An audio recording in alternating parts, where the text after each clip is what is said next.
On a de nouvelles infos sur ce qu'il s'est passé à la synagogue de la Grande Motte dans le 34. On a le profil du suspect qui est une caricature absolue. Voilà. Donc c'est ce monsieur. Donc il a un turban autour de la tête. Il a un drapeau palestinien autour du ventre. Et on a appris au travers de F de souche que c'est un Algérien en situation régulière. Donc qui a obtenu ses papiers, qui est venu en France, etc. Ok. Et du coup, ce cher monsieur, équipé d'un turban et d'un drapeau palestinien, et si on regarde bien, d'un pistolet autour de la ceinture, il s'est fait neutraliser par la police. Il y a eu des échanges de tirs et il s'est fait neutraliser par balle. Il est encore en vie, hein, rassurez-vous. Il y a les hôpitaux qui vont le soigner avec nos impôts. Et ensuite, il jouera à la PlayStation et à la Xbox en prison française, payée par nos impôts. Voilà. Ok. Et là, il y a un député du Rassemblement national qui explique comment ça commence et comment ça se termine.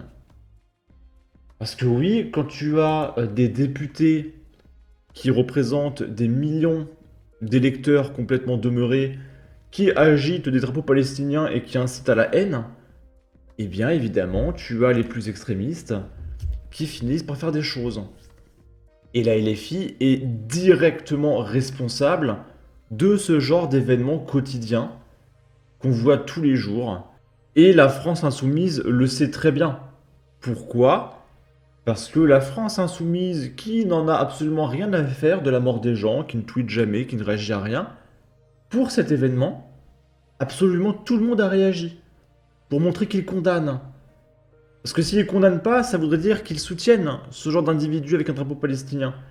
Et donc, il y a un intérêt électoral de montrer qu'ils condamnent ce genre d'acte, tout en incitant à la haine, en faisant des manifestations pro-palestiniennes, en alimentant les tensions entre certaines communautés, etc.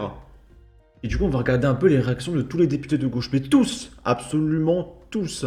C'est électoralement nécessaire pour eux.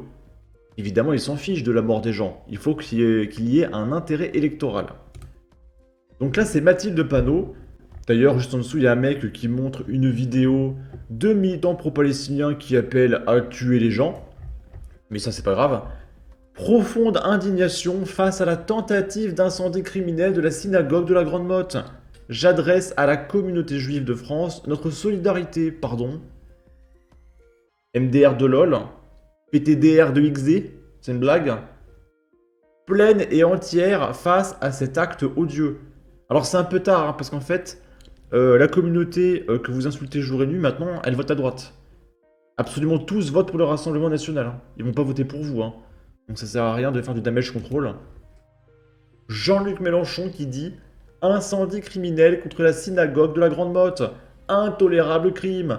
Pensée pour les fidèles et les croyants ainsi agressés. La laïcité et la liberté de conscience et la liberté des cultes. Nous ne l'oublierons jamais. » Hashtag Free Palestine, évidemment. Le Patriote 13 qui dit « Mais tu n'as pas honte, sérieux. L'incendiaire s'offusque de l'incendie. Les insoumis sont les principaux responsables de la montée antisémite en France.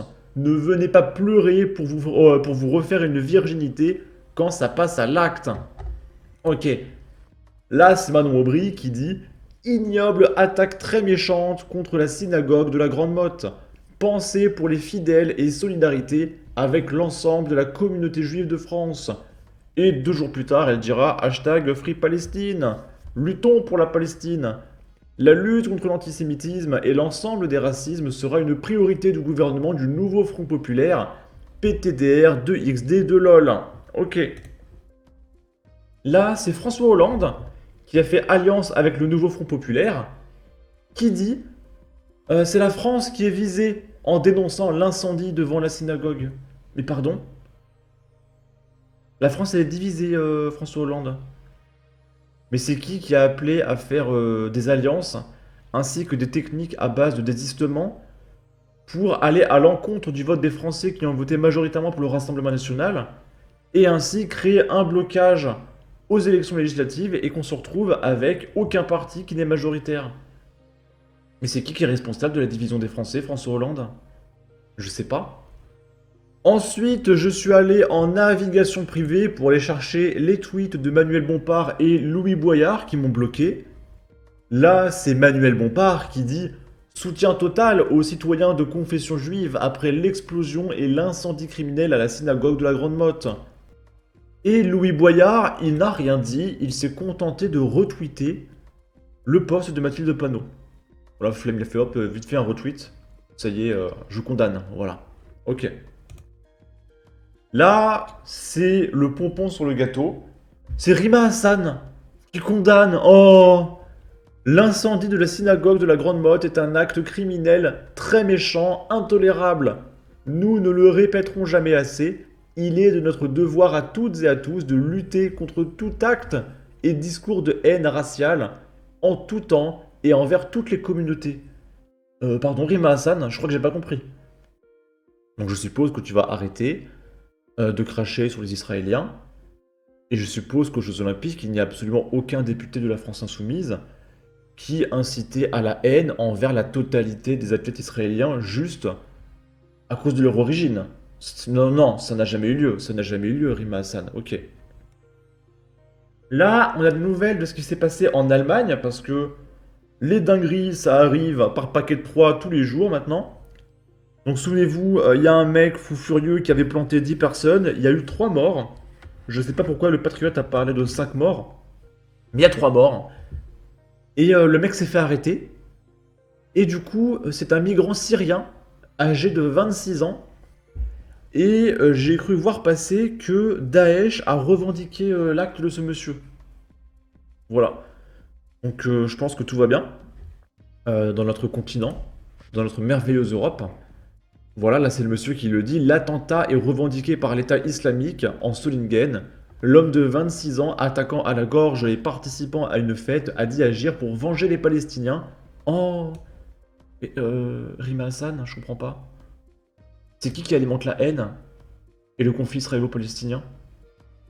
Je rappelle que les gauchistes ils disent qu'il faut pas écouter les médias, comme CNews, parce que quand on regarde autour de chez nous, il se passe rien. Mais pourquoi vous parlez de la Palestine alors, je sais pas, la Palestine c'est pas autour de nous. Donc pourquoi vous alimentez à la télévision le conflit israélo-palestinien en France? Je comprends pas. Peut-être que vous avez envie qu'il y ait ce genre d'acte. Que vous savez très bien qu'en parlant ça va arriver. Alerte maximale attentat depuis le 7 octobre en Allemagne. Ok. Là, c'est complètement lunaire. C'est Mathilde Panot qui dit que si un jour on arrivera à condamner les violences policières, et quand elle parle de ça, elle parle pas genre d'arrêter des mecs qui font des refus d'obtempérer en essayant d'écraser 25 personnes. Non, juste un simple plaquage. Un plaquage est une violence policière. Et le policier doit aller en prison, elle va le dire. Et le jour où il y aura cette loi pour interdire aux policiers de faire leur travail, on l'appellera la loi Adama Traoré. Tel qu'il le dit, hein. Et juste sur ce que tu disais, pour rebondir juste sur un petit point, tu disais je ne voulais pas que la mort de mon frère Adama soit un fait divers, mais devienne un fait politique. Un fait politique, hein. Donc on rappelle, Adama, c'est un mec qui pointait ses co-détenus en les menaçant avec une fourchette. Et du coup, ils avaient peur, ils n'avaient pas le choix. Et après, voilà. Un homme bien, Adama, d'accord. Et non seulement tu as réussi à faire du nom d'Adama Traoré un symbole des violences policières, mais... Donc Adama Traoré, donc un mec qui est un pointeur, est un symbole. Est-ce que vous voyez le niveau de cette communauté, en fait, qui a pour symbole un pointeur? Le jour où, par exemple, il y aura une loi pour l'interdiction du plaquage ventral, le jour où il y aura des lois pour interdire les méthodes qui tuent, qui sont responsables de la mort, eh bien c'est... Donc le plaquage ventral. Donc comment la police fait pour arrêter un mec si le plaquage c'est trop violent? Moi je pense vraiment que la LFI veut aboutir à la police de Destruction Man. Je sais plus si c'est Destruction Man ou Demolition Man, je crois que c'est Demolition Man. Où t'as le policier, il est face au criminel, et il fait Eh oh, arrêtez-vous, sinon... Et le mec, il veut pas se laisser faire. Et le policier, il est pris au dépourvu, parce qu'il a pas le droit à la violence. Moi je pense que la LFI veut aboutir au même état que Demolition Man. C'est terrifiant. Ces lois porteront aussi le nom d'Adama Traoré. Ok, et du coup, cette loi s'appellera la loi Adama Traoré. Voilà. Donc quand on sera dans Demolition Man, ça s'appellera la loi Adama Traoré. Ok. Et on va terminer avec le pseudélique qui partage un article de Libération qui nous explique que s'il y a des migrants syriens qui plantent les gens par paquet de 10 en hommage à la Palestine, c'est parce qu'il faut interdire les couteaux. Et du coup, Libération nous explique qu'il faut interdire les couteaux. Voilà. Alors là, déjà, faut m'expliquer. Alors, outre le fait que c'est complètement débile, comment tu interdis les couteaux? C'est-à-dire que tu marches dans la rue, et tous les 2 mètres, il y a un policier pour te fouiller, pour savoir si t'as un couteau ou pas sur toi. Mais est-ce que ça n'irait pas à l'encontre totale de la France insoumise, qui veut la suppression pure et simple de la police? Vous ne pouvez pas contrôler tous les êtres humains du pays pour vérifier s'ils ont un couteau, et en même temps nous dire qu'il faut supprimer la police. C'est impossible. C'est incompatible. Donc s'il vous plaît, chez Libération, même chez la gauche de manière générale, mais payez-vous un cerveau, quoi. C'est insupportable. Il est vraiment temps que la droite prenne le pouvoir sur ce monde, hein. Qu'on voit l'Allemagne, les États-Unis, la France, l'Angleterre, mais partout, l'Occident est gangréné par le gauchisme et tous les pays s'effondrent sur tous les aspects social, économiques, sécuritaires, partout. Mais tu vois, les élections américaines, c'est Kamala Harris qui est en tête. C'est-à-dire que les gens, ils mangent du caca, ils en veulent encore. Oh, plus de caca, s'il vous plaît. Joe Biden, c'était pas assez, on veut Kamala Harris. Plus de caca, s'il vous plaît. Mais c'est du délire absolu. Et je pense que c'est parce que le niveau de propagande est tel qu'ils ont réussi à lobotomiser la majorité de leur population, en fait. Il n'y a pas d'autre solution. Les gens, c'est des golems, ils votent parce que la télé le dit, ils savent même pas ce que c'est, je sais pas, le nom du ministre de l'économie, ils savent pas qui c'est. Et puis ils vont voter pour quelqu'un en politique, mais c'est terrible. C'est terrible. En tout cas, n'hésitez pas à donner votre avis, votre opinion, à partager, liker, commenter, ça aidera au référencement de la vidéo sur YouTube. Abonnez-vous, suivez-moi sur Twitter, prenez soin de vous, salut!